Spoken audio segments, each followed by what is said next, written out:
Okay, we're going to be doing a different kind of video this morning. We're going to be looking at a game that is not yet published and by a new designer, Jacob Guernsey, resident of Indiana. Now, I had the great pleasure of meeting Jacob online where we discussed his game, and I guess I'm unofficially the developer of the game. But make no mistake, this is totally Jacob's design, and one fine design it is. He hopes it to be a series of games. His series is going to be called British Marches from the American Revolution. And the volume that he sent me was Howe's March on Philadelphia, 1777. Now, he mailed me a prototype copy, a hard copy, his own counters, charts. Heck, he even made his own box. I don't have the ability to do that. So anyway, we're going to be looking at the board, the pieces. I'm going to tell you a little bit about this fascinating game and our efforts to get this thing published. The game is operational in scale. So what you see before you is, I think the board is 31 inches by 21 inches. And we're looking at the board looking to the west. So Philadelphia is here. And off to the south is the area where Howe's army marched in from Head of Elk, Maryland. Now, in his first incarnation of the game, the victory conditions were more or less that Howe had to capture the city of Philadelphia. But in playtesting, we found that we needed to have a little bit more for the British to do rather than just capture the city. So Jacob expanded the game and added these mills, the little red dots on it. We'll zoom in on that in a minute, and made that as part of the objective too, where you can destroy mills and gain victory points. But the object generally of the campaign, of course, is for Howe to capture Philadelphia and damage Washington's army. Now, the closest thing I can relate this game to is the famous Great Campaigns of the Civil War. And as we know, there's a whole series of titles on that. But what Jacob has done is he's adapted this system to the Revolution. And I think he's done a beautiful job on it. Because in many ways, I prefer Jacob's system to the original Great Campaigns of the Civil War. He smoothed out all the little minutiae of that system. And it's very clean. Now, we're still working on the rules, but I would say they're about 98% there. But Jacob's managed to get his game down to, we're at 17 pages plus an index. And in a simpler form, it's in many ways just easier to play than Great Campaigns of the Civil War. He's got his standard rule book, which he'll use for British marches, and a campaign-specific booklet for, in this case, Howe's March on Philadelphia. So when I show you the pieces and the player aids, you'll get a better understanding of generally how the game works. Now, historically, Howe's army landed at Head of Elk, Maryland, I think sometime in August. But his troops had been a month at sea, and I think the horses and the army in general was in no shape to really march. So a lot of wasted time, rested time, I guess. Howe rested his army before moving. So in the early versions of the game, Jacob had started the game earlier than September 2nd. But in this new version, which I think is much better, he starts the game on September 2nd, which will allow you to fight the small battle at Couch's Bridge if you want. So the game, full campaign, starts on September 2nd, and I think that was a very good decision to make. You can see B, these hexes indicate where the British units come on the board. In the game, Howe has a variety of options for taking Philadelphia. He can take this main road through Wilmington. Staying on these large black roads gives you a movement advantage. That's the most direct route. Of course, Washington then can also be put in a position to block Howe, or he can march inland, which he did in real life. He marched inland and took this other road, and eventually meeting Washington here at Shadd's Ford, where the Battle of Brandywine was fought. So you've got a variety of strategies for marching on the city. As I mentioned, with the mills now as legitimate military targets, you've got a lot of scope in this game. One of the great things about this system is the order of battle. Jacob certainly has done his research in this regard. What makes the game so easy to play and neat is he's got the order of battle down to, it's not individual battalions or regiments. He's got them broken down into wings. In the Revolution, they didn't really have a core army structure. They used wings, and that's what he's done here. So, for example, Washington's wing, with a little wee blue dot to distinguish them, are these units: Cadwallader, Maxwell, New Jersey Brigade, Pennsylvania Militia, Delaware Militia, and the Army Supply Train. Wayne's wing, much smaller, has got his own troops, Nash and Pennsylvania Militia. Greene's wing, with the little white dots, has his own troops, Irvin, Pennsylvania Militia, Muhlenberg, and Armstrong. And, of course, Sullivan with the red dots. Sullivan's troops, Stevens, Scott, Sterling, and Conway. So there's not a lot of counters in this game, which makes it very manageable. He's done the same for the British. The British have 4 wings: Howe's wing, Knyphausen's, Grant's, and Cornwallis, each with their distinguishing colors to tell them apart in the game. Now, Jacob has done his own charts too. I noticed here that the turn record is mounted, which is really nice. You got the day is divided into AM and PM turns. You may remember in great campaigns of the Civil War, each turn represented a day. Jacob also has that, but they are divided into a kind of a morning and an afternoon phase. He's also got weather. And weather, he kind of used what great campaigns of the Civil War had, and I thought it was overly complex. So at my suggestion, we kind of tweaked it, and I think the weather rules in this game are superior to great campaigns of the Civil War. I found that with great campaigns, you had light rain or heavy rain or bad weather, and the game came to a crashing halt. It became very boring to play after that. But we did a workaround, and I think the solution he came up with is far superior. This game plays beautifully. It's nice and smooth. Also, he's cleaned up the fatigue system. While the fatigue system was extremely complex in great campaigns of the Civil War, he streamlined this one, and it's much better. Morale is important in this game. The British are going to want to get the Continental morale down to 0 or negative if they can, and the Continentals will try to do the same. You get your morale down low enough, you've lost the game. Before commencing the video, I discussed with Jacob what we should put in the video. What did he want to show?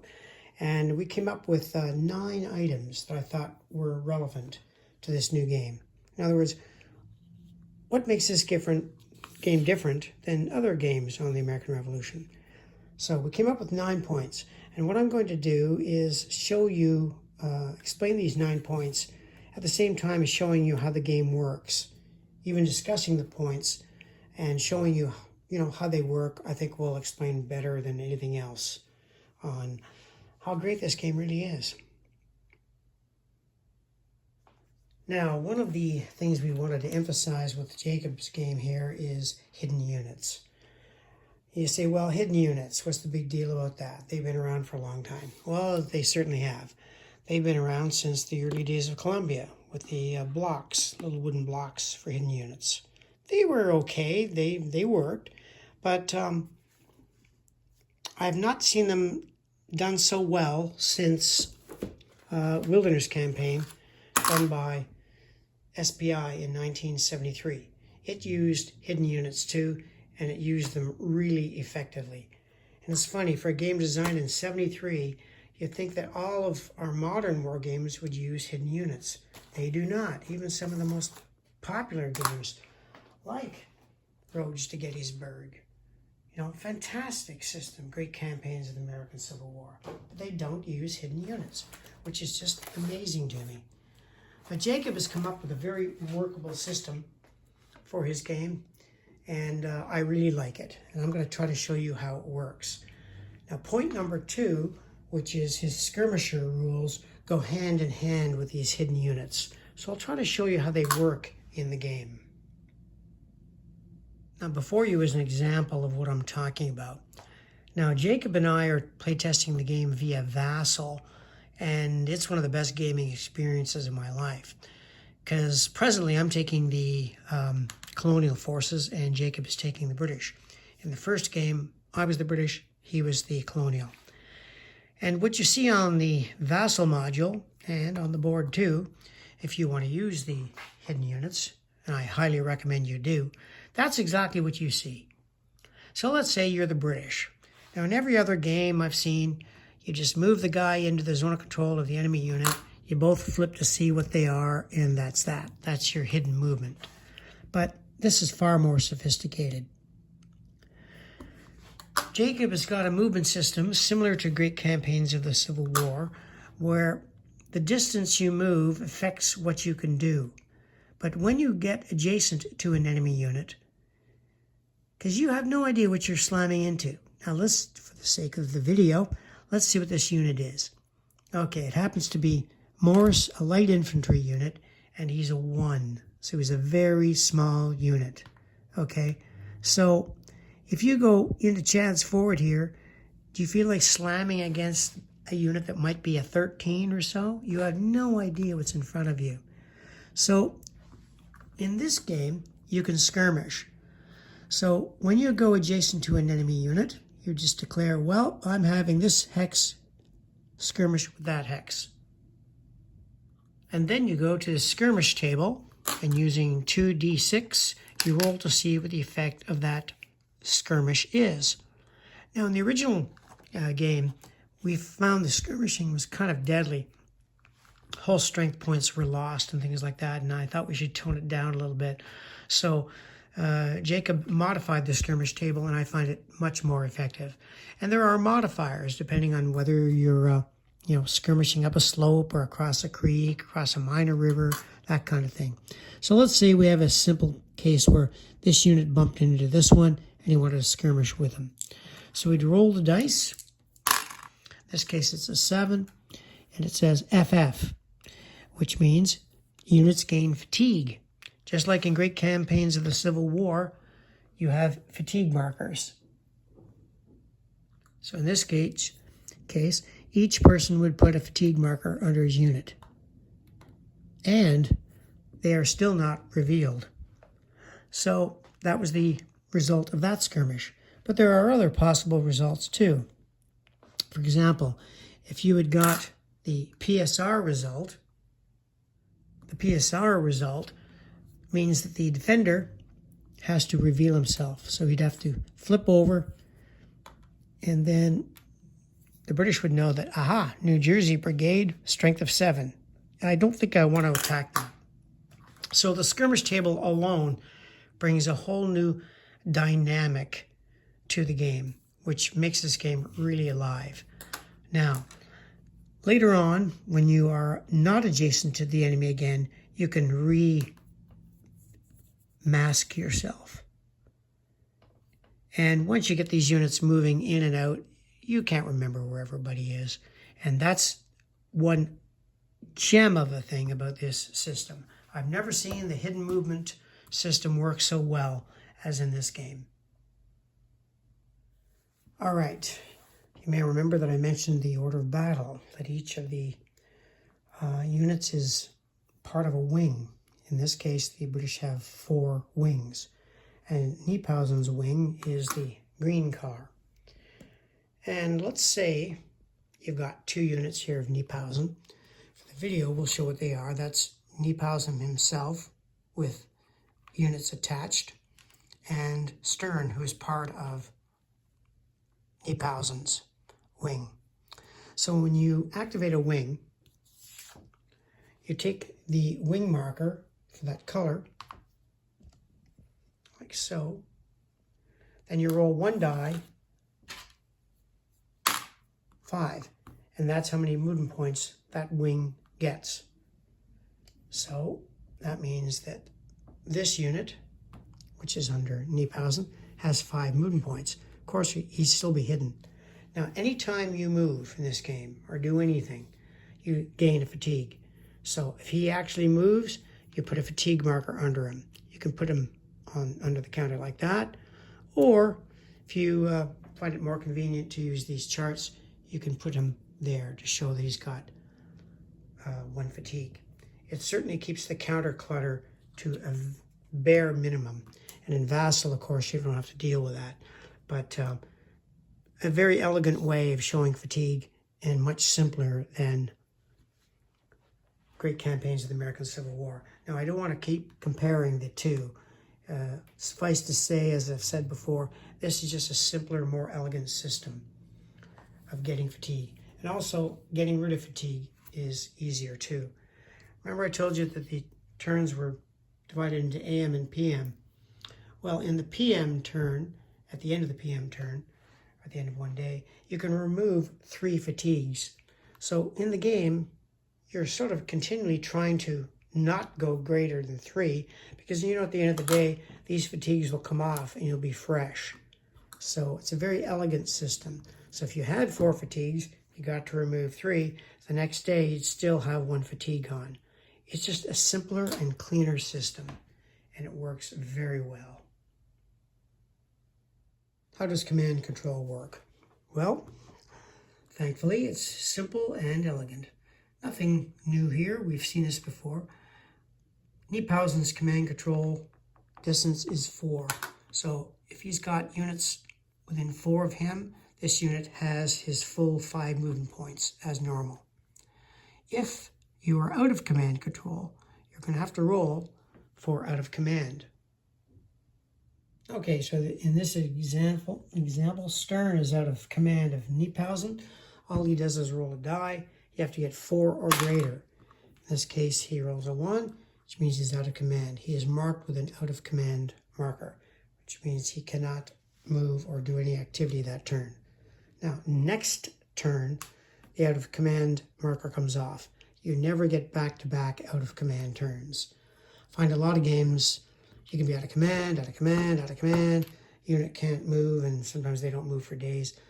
That doesn't make any sense. So, simple rule, but elegant. Supply, and how does it work? Well, let's say we have an example here of 4 British units along this great road from Chad's Ford. And in the appropriate phase, it's time to check supply. Well, here's another beauty of the system. You don't always know where the enemy units are. So in this case, we know that the supply unit is here. And to be in supply, you have to be within 10 hexes. So these guys, no problem, they're in supply. However, this guy is beyond the 10 hex limit. He is out of supply and is marked as such. Put a little marker on him. Now, when you're out of supply, you then have to forage. Now, the forage table is also well constructed. It takes into account the proximity of the enemy, which is nice. So, if you're within 3 hexes of an enemy unit, you've got a -1 for the dice, which means you have less chance of foraging successfully. If you're occupying a town or a supply source, you get to add 1 to the dice. And if you're at least 6 hexes away from an enemy, you get to add 2.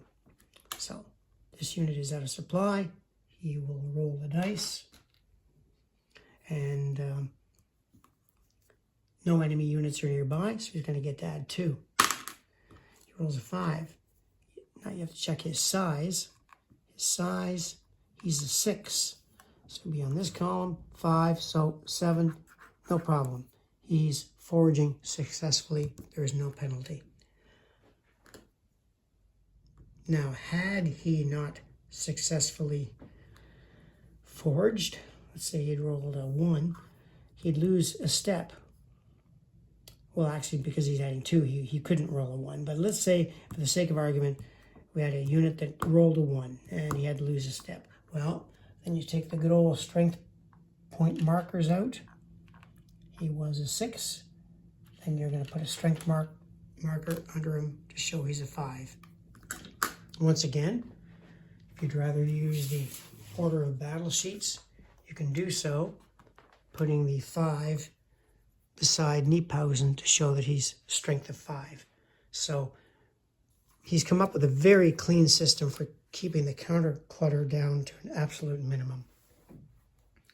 In theory, you can actually have, there's no counter clutter at all because most of the counters are on the order of battle. I guess occasionally when you got an out of supply marker, but counter clutter is just not a problem in this game. Well thought out. Another great rule is his rules on stacking. Now, us veteran gamers, we've all read stacking rules ad infinitum.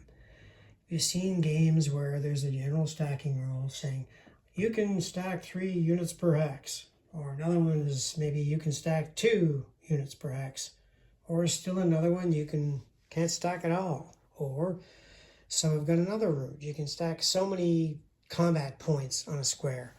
Those are always the ones that bother me because you have to remember numbers. You can stack 15 or stack 7, all that kind of stuff. Well, he's got a simpler system and it eliminates a lot of counters. For example, you don't have to use a column counter to show that you're in column. You don't need to show you're in line with a counter. He's got built into the stacking rules the column rules. It's simple and very elegant. His stacking rules depend on your proximity to the enemy. So let's say we have a case like that. We've got here, units 3 hexes or more away from enemy units are considered in column. In this case, only 2 units may stack together in a hex.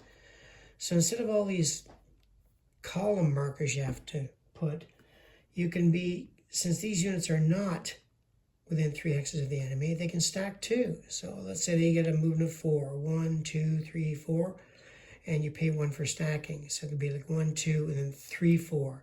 So proximity to the enemy determines how you can stack.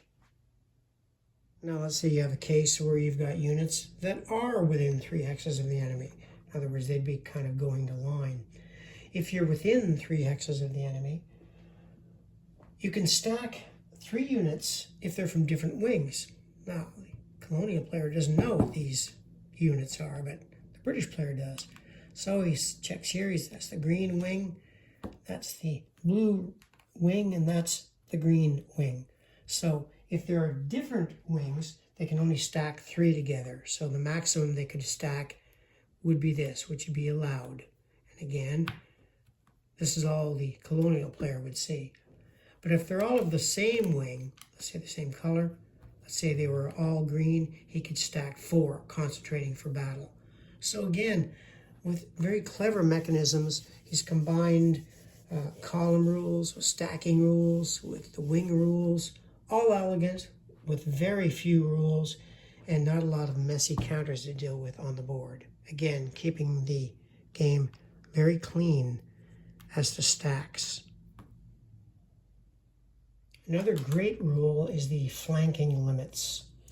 These are armies of the 18th century, not American Civil War armies.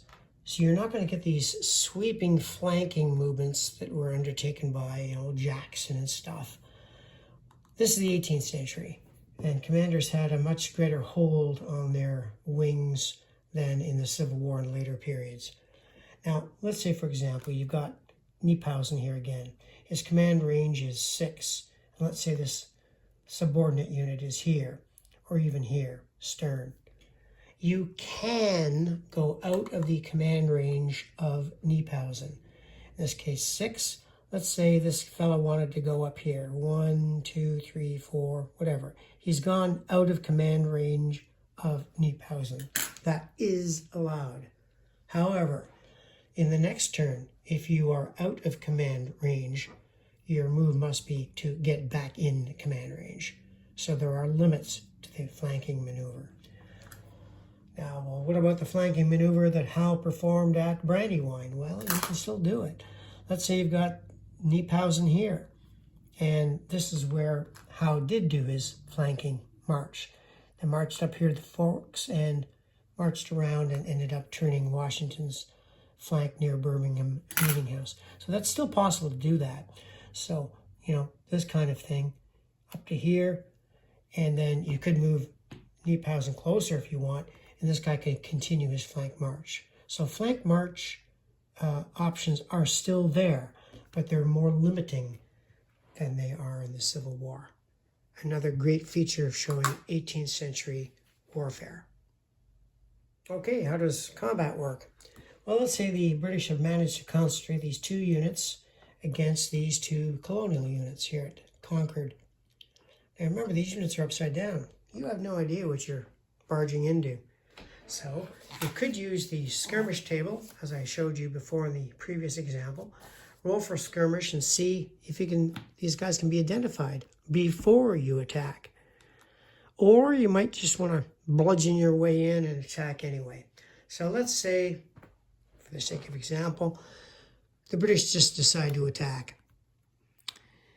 You've got a retreat for combat option. The colonials could roll for retreat for combat. You roll 1 die, and if you retreat for combat, away you go. No combat, the British can move in.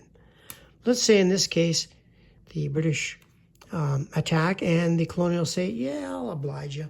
We're attacking, or defending. So look at the combat values. So 7 and 9, that's 16 combat points here. And the British have 19. So it's a gigantic 1-to-1. But it's not that simple. He's got an elegant little combat system here. This is how it works. I'm showing you a combat after all the British have moved. But you can, much like great campaigns of the Civil War, do these attacks on march. So if you've got movement points left, you can attack, risky perhaps, and depending on how many movement points you have left, you can do a hasty attack or a normal attack, much like the Great Campaign series. So you do have attack as a dynamic action of movement. But in this case, we'll just do a regular attack. Another neat thing here is the coordinated attack. Let's say there was another British unit here. Let's say there was a colonial unit here. Each side could roll for a coordinated attack, and if successful, adjacent units would be able to march into the battlefield and join. So the battle can increase in size depending on the success or failure of these rules. Another little elegant system, the coordinated attack. Now, before the attack actually goes through, you can consult this artillery bombardment table. And again, this is artillery of the 18th century, colonial artillery. They did not have these gigantic massed batteries like in the Napoleonic period. Guns were usually attached to regiments, and they were just a support arm to the infantry, and they were not all that effective. And the table reflects that. I think we tweaked that too in the playtesting. Anyway, you'll roll there to see who has, we'll say, artillery superiority. Now, the most you're going to do is gain a combat modifier. You don't go destroying whole units in this phase of military history. It just enhances the battle. So you're going to be able to add the effects of terrain, if there is any defensive terrain, and leader modifiers, if any. And then you're going to go to the combat results table, of course. Now, it's a 2-tiered battle system. Again, 2 dice, and again, it works very well. So 1-to-1, and the size affects the result. So you've got FF results, R2 results, but what do those mean? Well, you can retreat the enemy, you can disrupt them, cause losses. When you do cause losses, you then go to this casualty table where the force will roll to see how many casualties they take. And both sides roll on the same table, which is always the size of the smallest force. So let's say, for example, we had that 16, we're on the 16 table, 12, 14. We'll say the British are rolling now. And they roll a 6, so they lose 1 step, which you'd mark with those strength markers again. And the Colonials would roll.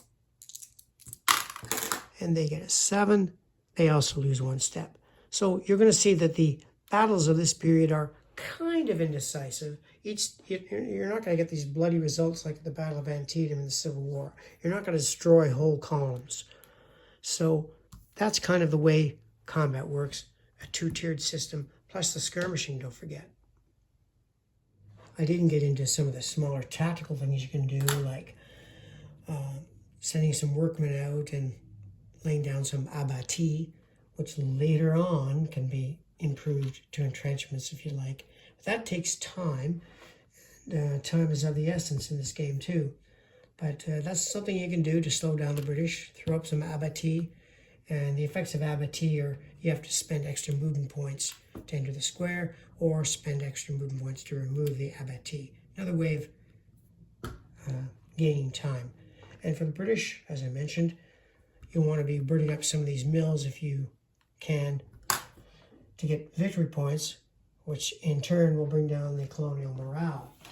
And if you get to the point where the colonial morale is low enough, you've won the game.